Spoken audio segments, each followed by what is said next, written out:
Meet Steve McPeak, the Daredevil holder of 24 world records. Our reporter is Desiree Goyette. On March 19, 1977, Steve broke all records then existing for the highest wire walk. 1,300 feet above the Rio skyline, he walked the cable of the Sugarloaf Mountain Tramway, establishing himself as the only man in the world who walks these cables. Steve McPeak has been going where no one else dares to tread for most of his life. That's good fun. During a brief stint with the circus in his 20s, Steve McPeak became the only performer to walk the Highwire on stilts. Brought up in a lumber camp, Steve began by walking cables between trees and even riding his unicycle on the wire.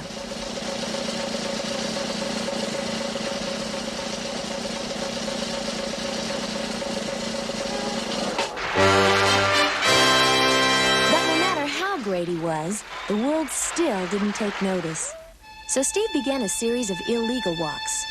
This one above Hoover Dam, walking the cables, while the police waited to arrest him. A few arrests like this, and he was ready for bigger and better things.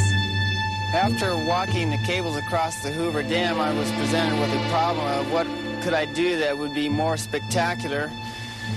And so come the idea of walking tramway cables. In 1981, 4 years after his famous walk in Rio, Steve faces his greatest challenge. This tramway on Tokyo Bay in Japan leads up to an 800-foot cliff, an angle of 30 degrees. The cable is only 2 inches in diameter and covered with grease.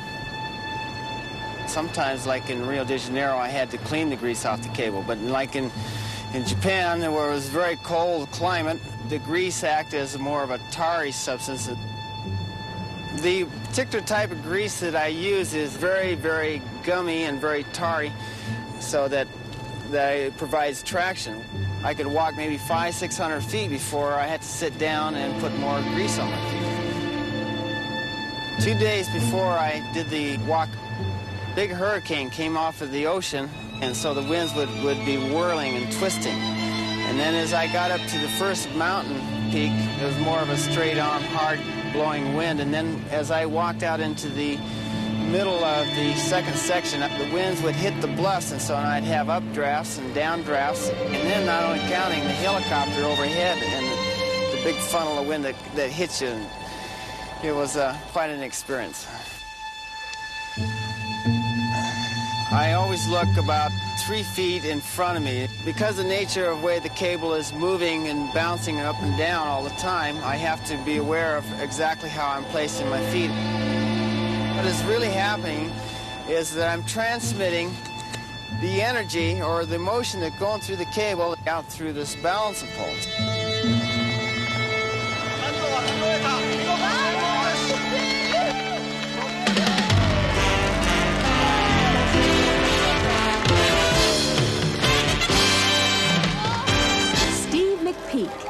Daredevil extraordinary, and you asked for it.